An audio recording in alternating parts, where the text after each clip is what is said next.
joining us now to sound off about the effects of mass migration and what's happening right here on the homeland in America. Director of Research, the Government Accountability Institute, author of the book, love this title, Controligarchs, Seamus Bruner, back on the program. Oh, laddie, we've got a good Irishman here. Seamus is joining us. What's up, Seamus?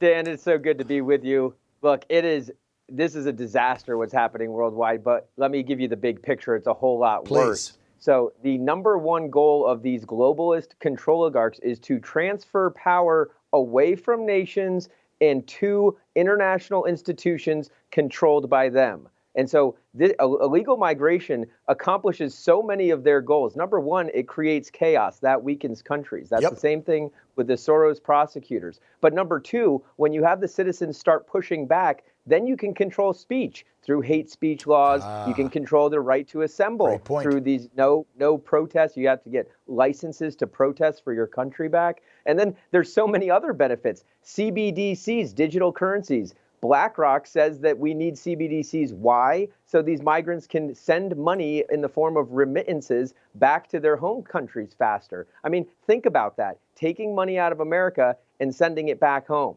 And then number four, digital ID. They're hoping that we react to all this, all these illegal migrants in countries all across the world, and hoping that we start demanding some form of identification, and then they're going to swoop right in. They've already got the proposals. Oh, well, we can give the migrants a digital ID along with everyone else. That's such a great point, Seamus.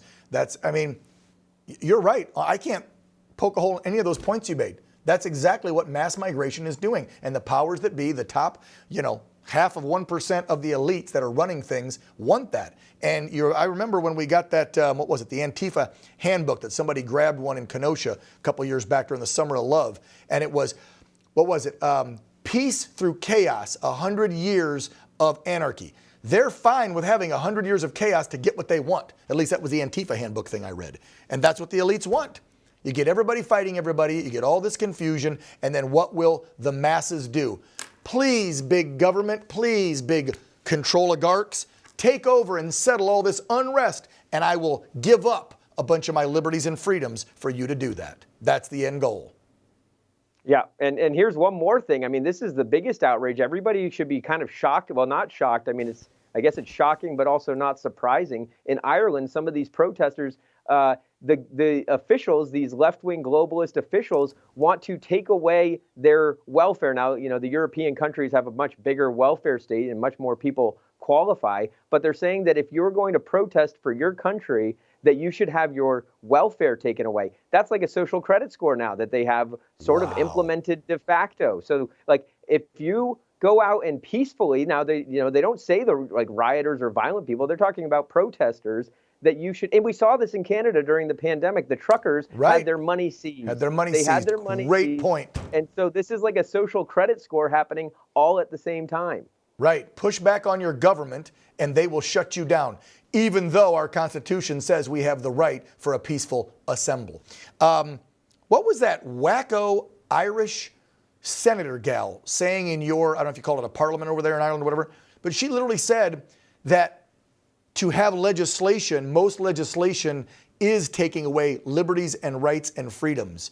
And so if your speech harms someone else, we need to stop it. So she's one of the ones pushing hard to make it so you don't have free speech in Ireland anymore, because you might hurt somebody's feelings. And if that makes their life hard, then you should be stopped and thrown in jail for your speech. Yeah, and having your money taken away, like having your, I'm not advocating for welfare in America, but there's people protesting in Ireland who will receive government assistance. It's about to be winter. They want these people to starve, their own people, their own Irishmen, to starve and freeze in the winter for simply protesting.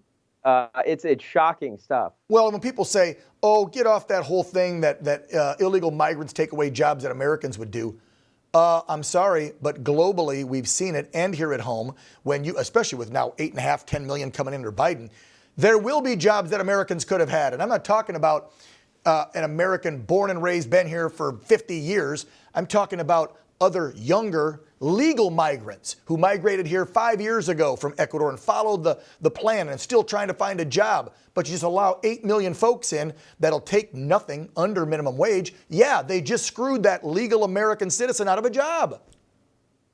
Yeah, I mean, you're exactly right. And you always hear the left say this, that the migrants do the jobs that Americans don't want to do. Guess what? Americans will do the jobs if you pay them well enough, but they want to, these massive, I mean, and we talked about Bill Gates and the farmland, these massive corporate farms that want to pay migrants essentially slave wages. Right. It's the new form of slavery. And so there's nothing compassionate about paying migrants fractions of a minimum wage under the table. And to say that Americans wouldn't do those jobs, they absolutely would. Just the corporations that are tied to Bill Gates and others don't want to pay Americans to do those jobs. Exactly. Start going after them too. It's all asinine. Hey, thanks for coming on, discussing this. Appreciate it. Seamus Bruner, check out that book, folks. Controligarchs. It's very good, and you need to read it. There it is. Seamus, take care, my lad. Be well. All right. Take care, Dan. Talk to you soon.